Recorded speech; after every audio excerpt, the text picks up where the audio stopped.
ABK Matin, l'interview.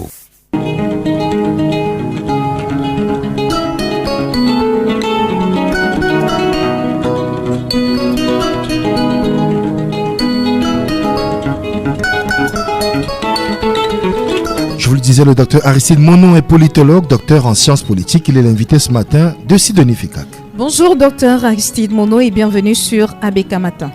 Bonjour Sidonie, bonjour à Didier, bonjour à tous ceux qui vous accompagnent là-bas en studio. Bonjour également à tous les auditeurs d'ABK. C'est avec un réel plaisir que je vous retrouve ce matin. Le plaisir est partagé, docteur. Le Rassemblement démocratique du peuple camerounais RDPC vient de célébrer son 39e anniversaire. Peut-on dire qu'en 39 ans d'existence, ce parti a traversé des zones de turbulence, mais s'en est toujours sorti la tête haute au détriment de ses adversaires?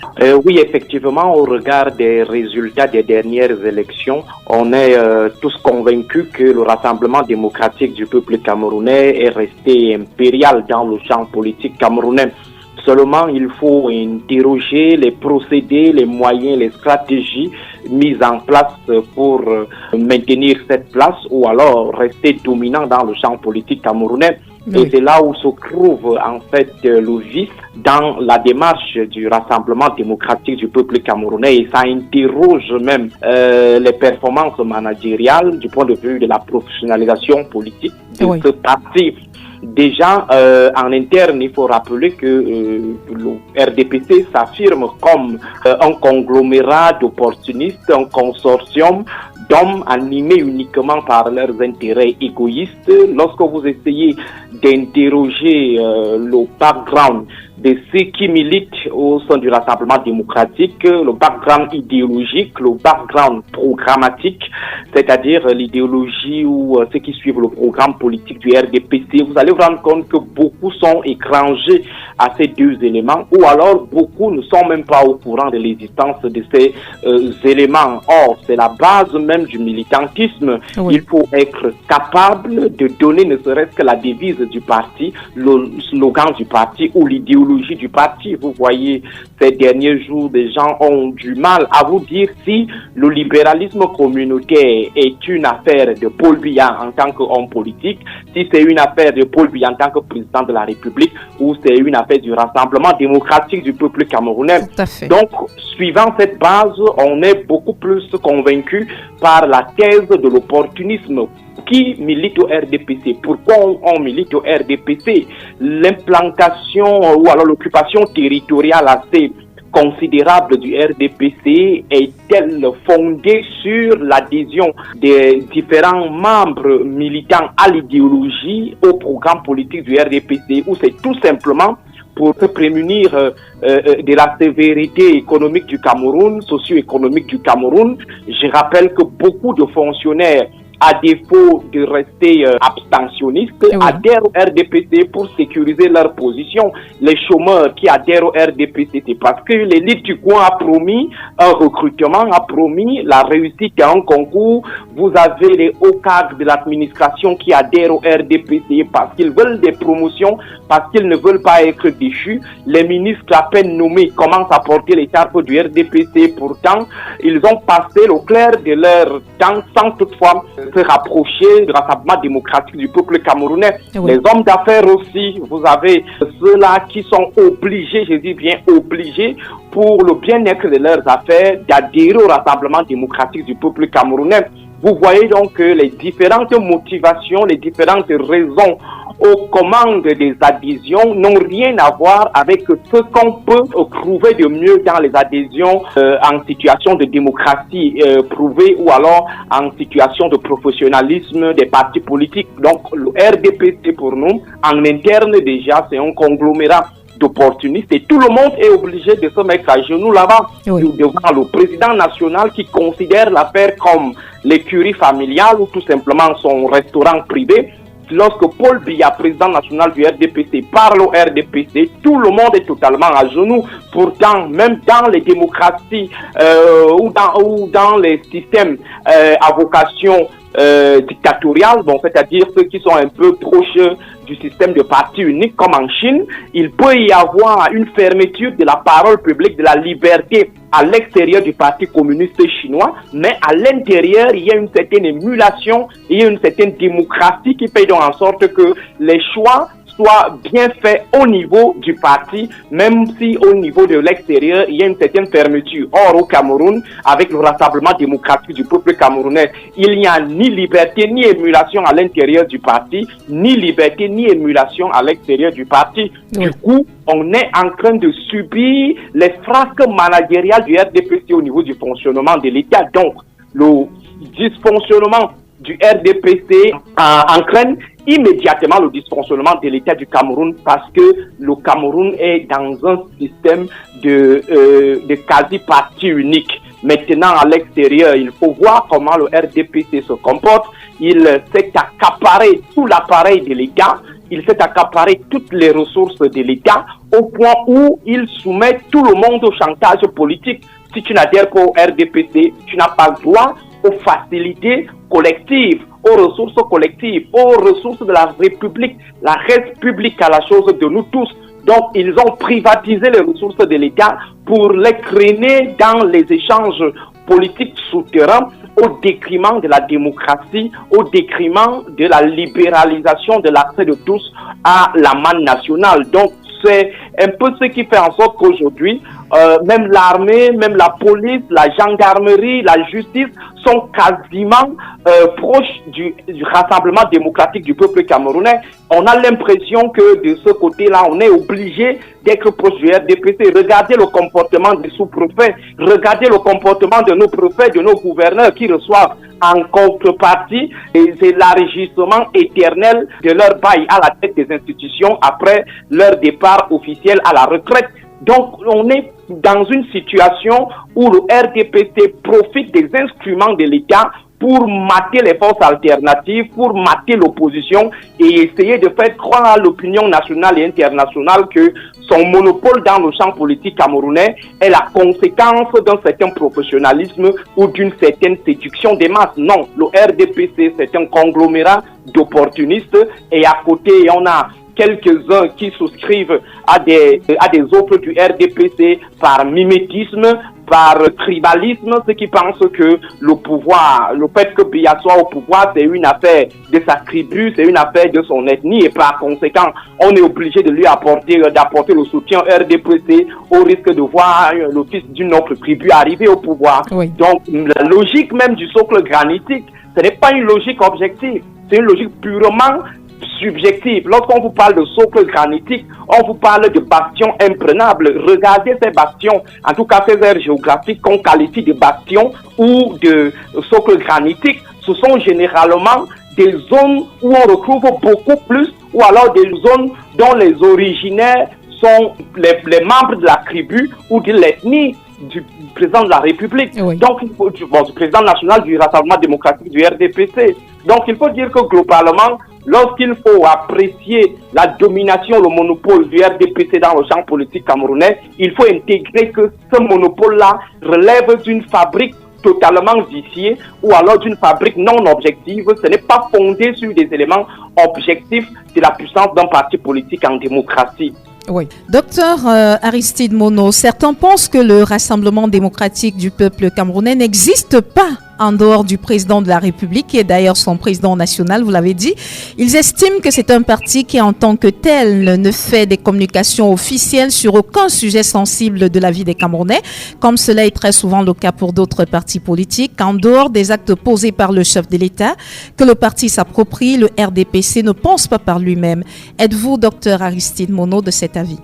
Je crois que c'est une suite logique de ce expliqué tout à l'heure. Oui. On est comme une secte avec à la tête un gourou à qui on doit allégeance sans réserve et qui est considéré comme un quasi-empereur, comme un quasi-pape. Ça veut dire le fonctionnement du RDPC, suit le rythme en fait des caprices personnels de l'homme qui est à la tête de cette organisation. On vous fait savoir que depuis la création du Rassemblement démocratique du peuple camerounais, malgré le fait que les textes disent de manière claire que les congrès doivent être organisés tous les 5 ans, on vous fait savoir que le RDPC, depuis sa création, ça veut dire depuis 1982, n'a qu'organisé 3 congrès. Et entre-temps, on ne sait pas comment l'instrument politique, idéologique qu'est le RDPC, comment est-ce qu'il fonctionne. Oui. Si à chaque fois il faut évoluer avec des exécutifs, avec des bureaux dont les mandats sont totalement au fort clos, on ne sait pas comment est-ce que il fonctionne. Même chose avec le bureau politique. Le bureau politique ne se réunit que pour renouveler les mandats du président de la République. Oui. Or, le parti politique, c'est également le débat permanent, le débat contradictoire en interne permanent. Si on vous pose la question de savoir quels sont les différents courants, les différents sous-courants du Rassemblement démocratique du peuple camerounais, quelles sont les différentes tendances à l'interne du Rassemblement démocratique du peuple camerounais, c'est un parti qui n'admet pas de tendances, qui brime les tendances alternatives, dont la seule chose qui vaille, c'est la voix du président de la République, ce sont les choix du président de la République, ce sont les décisions arbitraires du président de la République. Il n'y a pas une certaine collégialité dans le fonctionnement du Rassemblement démocratique du peuple camerounais ou dans la prise de décision dans ce parti. Et ce monopole quasi papal se ressent également au niveau des instances subalternes du Rassemblement démocratique du peuple camerounais. Oui. On a l'impression qu'on a procédé à une certaine division de principautés du Rassemblement démocratique du peuple camerounais, c'est-à-dire il y a des petites principautés avec les princes à la tête. Au niveau régional, vous avez Kabaye Djibril, vous avez Filemon Yang, vous avez Laurent Esso qui se sont partagés des principautés du RDPC, agissent comme des princes. Et au niveau des communes, des départements, il y a également des petits princes. Au niveau des communes, il y a également des petits princes qui fonctionnent exactement comme le gourou central, comme le président national de ce parti. Docteur Aristide Monod, les élections présidentielles de 2025 mobilisent déjà les divers acteurs politiques de l'opposition, surtout avec des mouvements de coalition et de transition qui ont vu le jour pour barrer la voie au RDPC, qui semble plutôt très serrant. La difficulté pour l'opposition à s'unir à date et la sérénité que semble afficher le RDPC correspond-il à la force de l'expérience pour emprunter un slogan de campagne du chef de l'État? Je ne sais pas si le RDPC est serein, si le RDPC peut revendiquer aujourd'hui une certaine stabilité mentale ou psychologique face à la montée en puissance des forces alternatives au Cameroun depuis la dernière élection présidentielle. Parce que si le RDPC est vraiment serein, qu'il arrête tout simplement d'instrumentaliser l'administration ou alors les forces de maintien de l'ordre pour stopper la progression de l'opposition, pour brimer les déploiements de l'opposition, pour essayer de mettre en difficulté l'opposition. Si le RDPC est serein, qu'il arrête également d'utiliser les instruments de l'État, les moyens de l'État pour prendre une ascendance sur l'opposition. Si le RDPC est serein, qu'il arrête d'instrumentaliser les pseudo-opposants pour semer le trouble dans le camp oppositionnel et démanteler toutes les dynamiques de mutualisation des forces, c'est-à-dire les coalitions. Vous avez vu ce qui a été fait récemment avec l'ATP d'Olivier Billet, oui, qui est, du point de vue de notre analyse, une grosse manœuvre du cabinet noir de l'ordre dominant qui essaye de construire une coalition alternative à celle de Jean-Michel Nietzsche pour brouiller les pistes et désunir l'opposition. Vous avez vu ce qui est arrivé à cette coalition fantoche avec des individus qui ont vu leur nom affiché dans la liste publiée par Olivier Billet. Pourtant, au fond, ils n'ont pas eu à causer de manière réelle, formelle avec Olivier Billet sur le principe de leur adhésion à son offre. Et vous avez vu le déploiement qui a été fait pour déconstruire l'APC. Donc ça veut dire que au lieu qu'Olivier Billet ait pour objectif principal mettre Biya et le RDPC en difficulté lors des prochaines élections, il avait plutôt pour objectif de déconstruire la crédibilité et la légitimité de l'offre de coalition qui a été proposée par Olivier Billet. Vous avez vu la rapidité avec laquelle il a eu à exhumer les pseudo-opposants puissants pour essayer de construire une certaine matrice afin de brouiller les pistes et entraîner les Camerounais dans l'émiettement des voix. Si le régime, si le RDPC était vraiment serein, je crois qu'il n'allait pas procéder de la sorte, c'est-à-dire des coups bas, essayer d'instrumentaliser, de corrompre pour mettre en difficulté la vraie opposition. Pour mesurer la sérénité du RDPC, il faut déjà que ce parti accepte la révision du régime et du système électoral, c'est-à-dire les règles qui organisent les élections, les institutions qui organisent les élections, et que les échanges politiques soient conventionnels au-delà de toute prétention de brimade politique, au-delà de toute instrumentalisation des moyens de l'État pour engager la répression contre les opposants. Donc, pour que le RDPC nous démontre qu'il est serein, il faut qu'il respecte les règles, qu'il arrête également d'utiliser les moyens de l'État et aussi qu'il respecte le calendrier électoral. Lorsqu'on est serein, on ne procède pas à des manipulations pour essayer de disqualifier les vis-à-vis. Lorsqu'on est serein, si vous avez par exemple un match Real de Madrid contre par exemple UMS de Bloom, le Real de Madrid, s'il est vraiment serein, il n'a pas besoin d'acheter la bicle, il n'a pas besoin de créer toute une brouille autour du calendrier de ce match. Il n'a pas besoin d'envoyer la police aller encercler le QG de UMS de Bloom. Lorsque le Real de Madrid est serein, il ne procède pas à des manipulations. Le maillage territorial du RDPC est l'un des arguments politiques utilisés par ses militants pour justifier ces différentes victoires, vous l'avez dit, mais là encore, il y en a qui pensent que l'accession au pouvoir d'un autre parti politique signifierait la mort du RDPC. Ou parce qu'ils pensent que bon nombre, ils sont, vous l'avez dit d'ailleurs, n'y sont pas par conviction, mais plutôt pour défendre leurs intérêts personnels. C'est ce qui pourrait expliquer plus tard peut-être la mort du RDPC si jamais un autre parti politique accédait au pouvoir. Vous êtes d'avis avec ce qu'il pense, Dr Aristide Monon?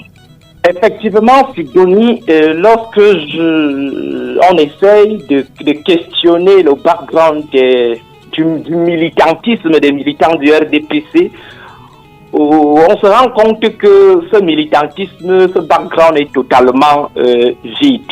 Le maillage territorial du RDPC, c'est un maillage qui est constitué quasi exclusivement des gens, des fonctionnaires qui sont obligés de plaire au RDPC pour préserver leur petit poste ou leur petit privilège.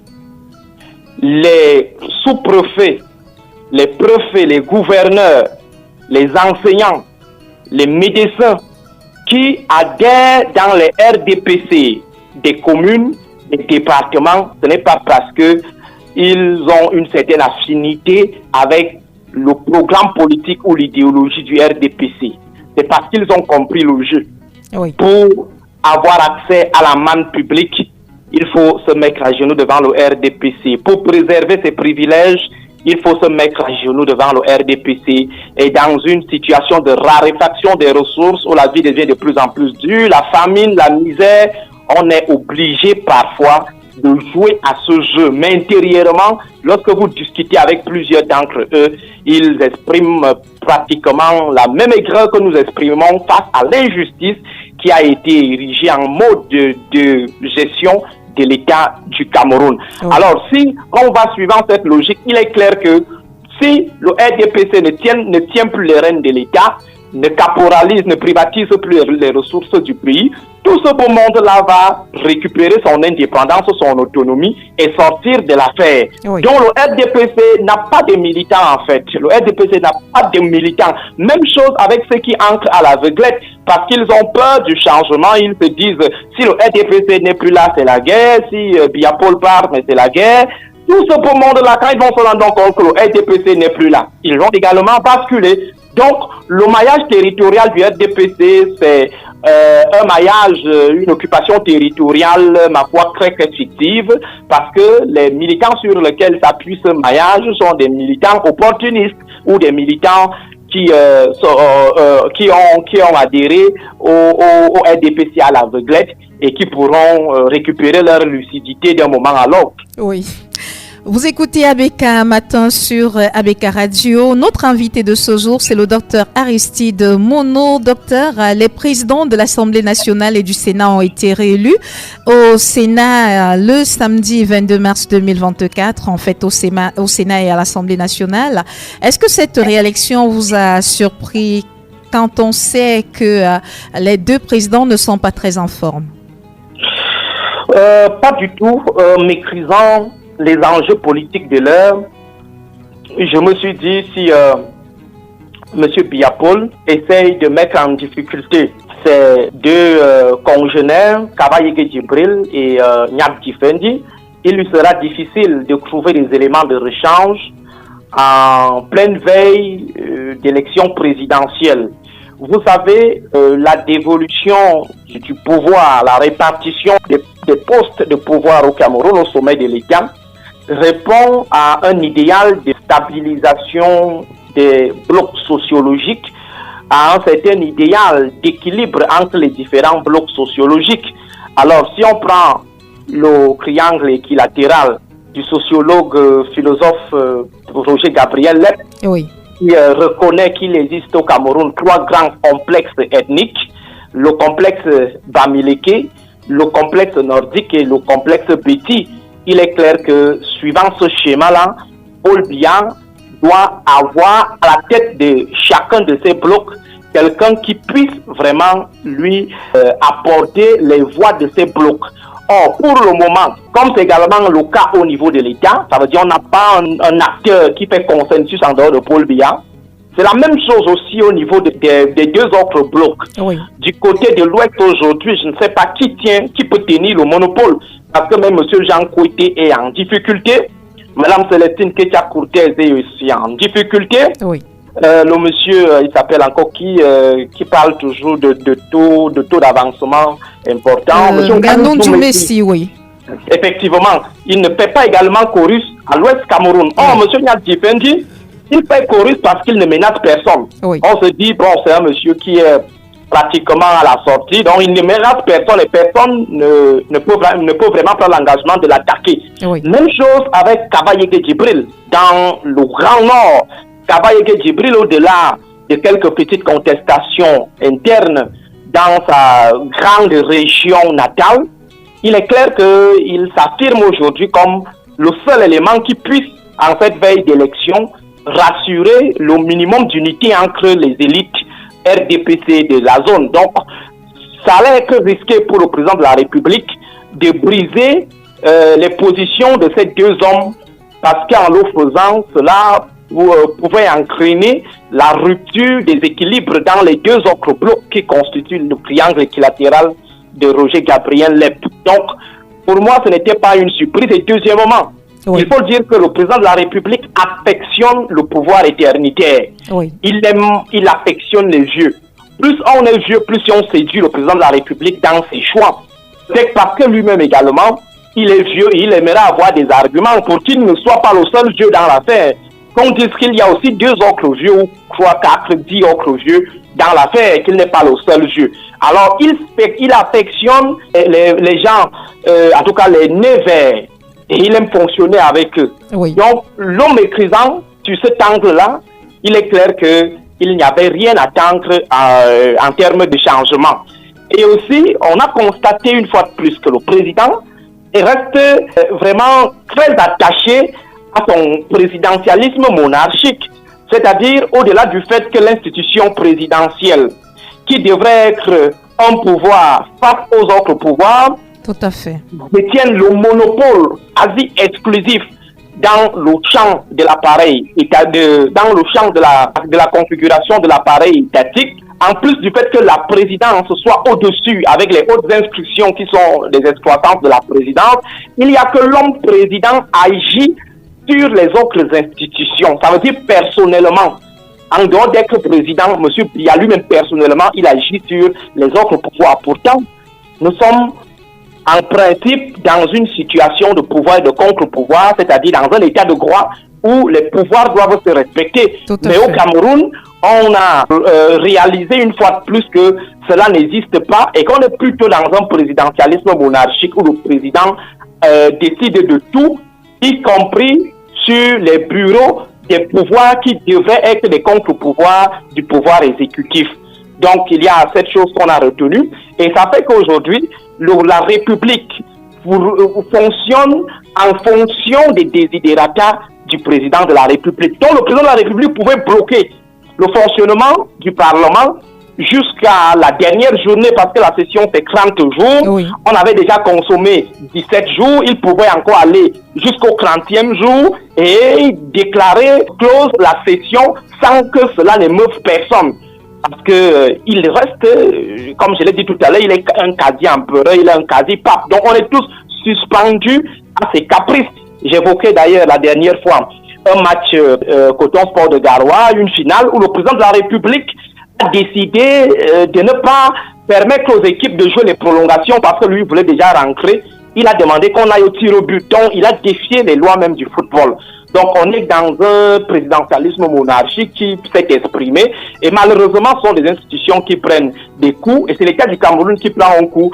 Parce que lorsque l'institution en charge de dire à l'exécutif ce que l'exécutif doit exécuter, et qui doit contrôler ce qu'il a dit à l'exécutif d'exécuter. Lorsqu'une telle institution décide de se mettre à genoux devant l'exécutif, vous vous rendez compte qu'on est dans un quasi-présidentialisme monarchique parce que le pouvoir législatif n'existe plus.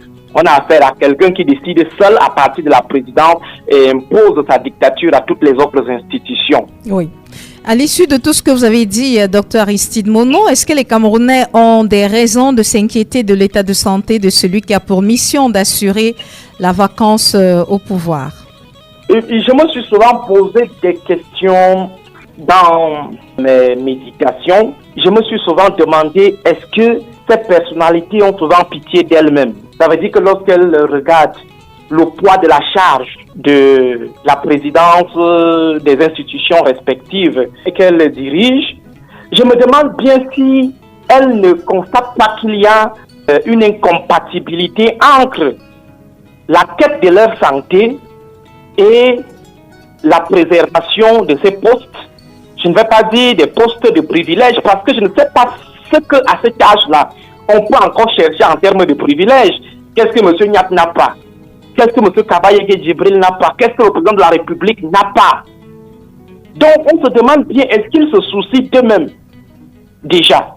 Et deuxièmement, est-ce que ces gens ont des familles qui se soucient d'eux? Ou alors, ce sont aussi des familles opportunistes? Avec les familles politiques, on peut se dire, bon, ils n'ont aucune affinité. Même si quelque chose leur arrive, ça ne leur dira absolument rien. Oui. Même s'ils s'écroulent en public, ça ne leur dira absolument rien.